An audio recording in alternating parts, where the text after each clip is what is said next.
आदत में भी एक नंबर हो गई। लेकिन हम अपने भाई के अधूरे छोड़े हुए काम को सभी भाई बहन मिलकर के जी जान से उसको आगे बढ़ाएंगे और जो उनका संकल्प था बहुत जल्दी उसको साकार बनाएंगे। उनकी दिवंगत आत्मा को मैं हृदय से कोटि कोटि प्रणाम करती हूँ। आदरणीय भाई राजीव जी, आप जहाँ भी जाएं ऐसी ही ज्योति जलाना और आपके अधूरे छोड़े हुए काम को हम जरूर पूरा करेंगे। आपके चरणों में फिर से मेरा कोटि कोटि नमन हो। जब तक सूरज चांद रहेगा राजीव जी का नाम रहेगा। जब तक सूरज चांद रहेगा राजीव जी का नाम रहेगा। तो भाई जो सबका बहुत प्यारा था। देखो, एक जो संगठन संस्था होती है ना, उसमें कुछ लोग एक अनमोल रत्न होते हैं और उनका बहुत ऊंचा स्थान होता है।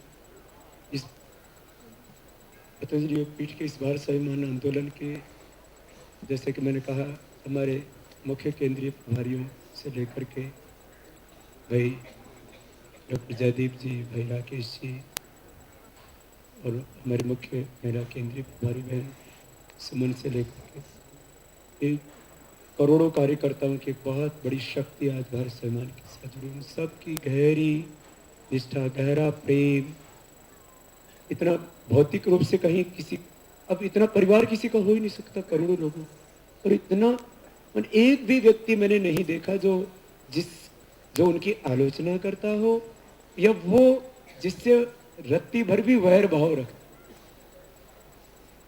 इस संस्थान में जैसे कहा कि आप सब के हाथ मेरे हाथ हैं, आप सबकी आवाज मेरी आवाज है और आप सबको मैंने अपना प्रतिनिधि ही माना है।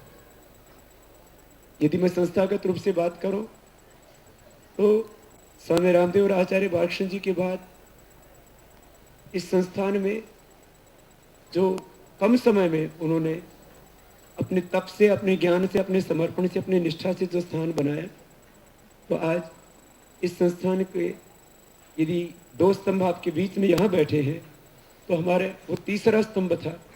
सारे आप एक एक पाया मजबूत है इस भारत स्वाभिमान के इस पूरे भवन के, लेकिन इसमें वो हमारे ऐसे वरीयता के आधार पर देखे तो केवल ये आंतरिक रूप से नहीं, पूरे देश में भी उतना ही उनका सम्मान था। तो वो हमारी एक बहुत बड़ी, केवल पतंजलि योगपीठ की नहीं तो थे ही शक्ति, वो पूरे देश की शक्ति थे। मुझे लगता है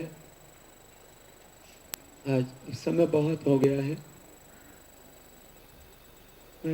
जितने भी भाई आए सब के मन में उनके प्रति अगाध श्रद्धा, प्रेम, सहानुभूति, और जैसे कहते ना,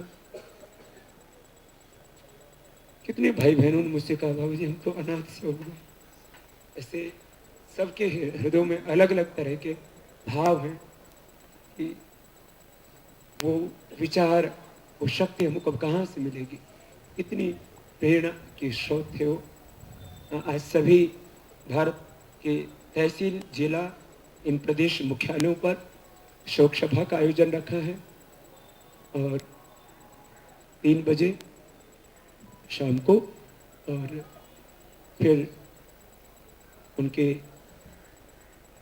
संकल्प से अनुप्राणित होकर के हम सब आगे बढ़ेंगे, क्योंकि मुझे भी अभी पटना जाना है और कल सुबह का कार्यक्रम वहाँ करना है। अभी थोड़ा आपसे मिलने भी वक्त लगेगा सब। तो मैं, जैसे कि श्रद्धेय गुरुदेव ने कहा कि ये जो हम सब ज्ञानी और विवेकी योगी होते हुए भी हम सब समझते हैं कि ये सब ईश्वर के विधान में हमारा कोई हस्तक्षेप नहीं है, इसमें हम बेबस हैं। और बार बार उसी बात को स्मरण करके कि जीवन भगवान की कृपा का प्रसाद, तो मृत्यु उसके घर का आमंत्रण। जब इस विचार को हम सोचते हैं तो भगवान का उपहार तो उसने ले लिया अपना, और वो फिर वापस देगा। जो है ये तो जो वेदों की कर्म फल व्यवस्था और पुनर्जन्म का जो सिद्धांत है, पुनर्जन्म के सिद्धांत को सब मानते हो ना? हाँ?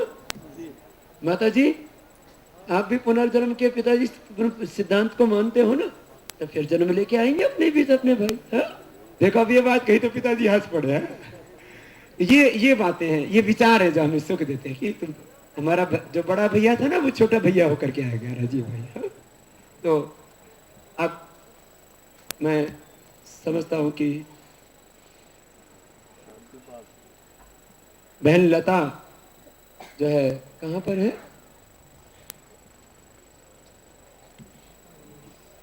हमारे राजीव भाई की इकलौते भाई प्रदीप तो हम सबके बीच में, और वो भी पूरे भारत स्वाभिमान में पूरी शक्ति से लगे हुए हैं।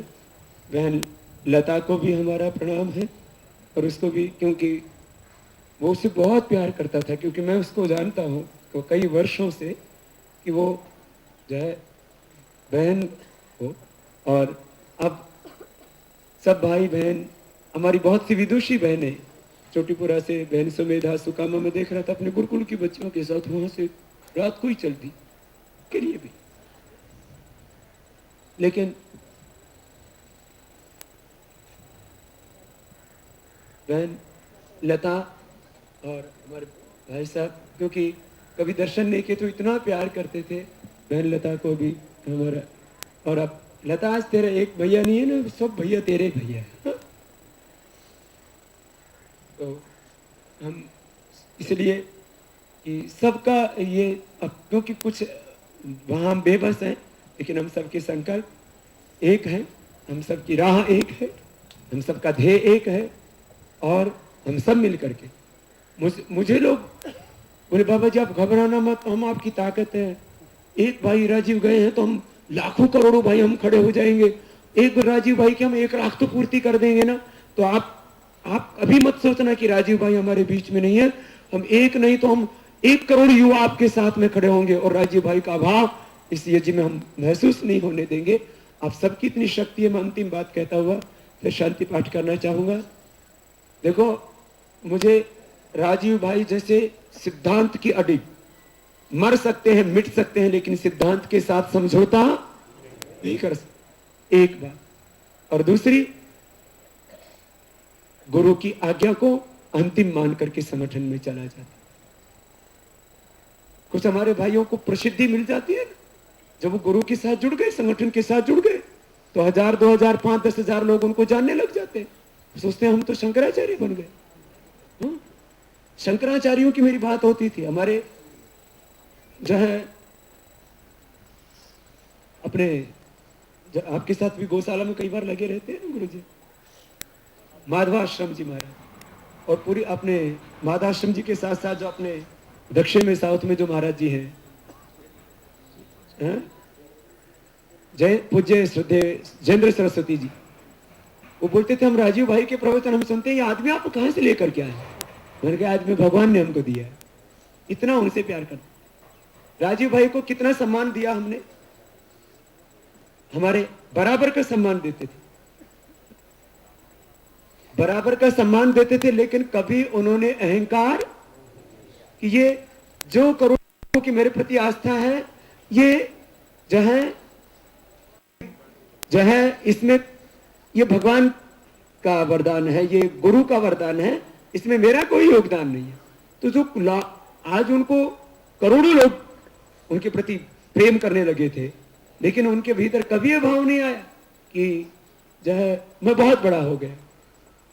तो राजीव भाई को आदर्श मानना है सबको इस बारे कि जब वो किस जो है जो कुछ मेरे पास में है वो सब गुरु कृपा का परिणाम है, ऐसा मान करके विनम्र रहते थे।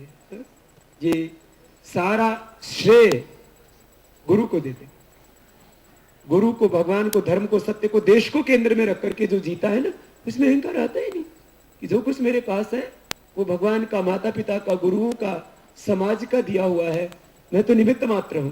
तो जितने भी कार्यकर्ता आज यहाँ हैं और जो आस्था के माध्यम से, संस्कार के माध्यम से करोड़ों करोड़ों हमारे कार्यकर्ता जो हम परोक्ष रूप से हमारे साथ में है, वो राजीव भाई जैसा ही निरंकारी भाव रखेंगे तो ही संगठन में हम सफलता के शीर्ष पर पहुंचेंगे। हम सब के लिए वो किसी को भाई के रूप में, किसी के बड़े भाई के रूप में, उनको गुरु के रूप में बहुत से हमारे भारत स्वाभिमान के कार्यकर्ता मानते हैं। और मेरे वो शिष्य होते हुए भी मुझे भी, मेरे लिए भी कई विषयों में वो प्रेरणा के जो स्रोत थे, मेरे लिए आदर्श थे। तो ऐसे उस महामानव को, उस माँ भारती के अमर यशस्वी पुत्र को, जो युगों की बात को एक पैदा होता है, हम सब मिल करके अपने हृदयों से अपनी श्रद्धांजलि अर्पित करते हैं। और हम जल्दी ही भगवान से प्रार्थना करते हैं कि जल्दी ही उनको हम सब के बीच में पुनः एक ओजस्वी तेजस्वी संतान के रूप में इस धरती पर जन्म दें, जो पुनः इस महाभारती का गौरव बढ़ाने के लिए हमारे साथ में खड़े होकर के आगे बढ़े और हम इस महाभारती को परम वैभव तक ले जा सके, जो इसका स्वर्ण अतीत था वहीं इसको पहुंचा सके। आज सभी पतंजलि योगपीठ जो हम सबका गुरु स्थान है, वहाँ शांति यज्ञ में आहुति दे करके भोजन ग्रहण करके ही प्रस्थान करेंगे। इस सबसे प्रार्थना, सब शांति।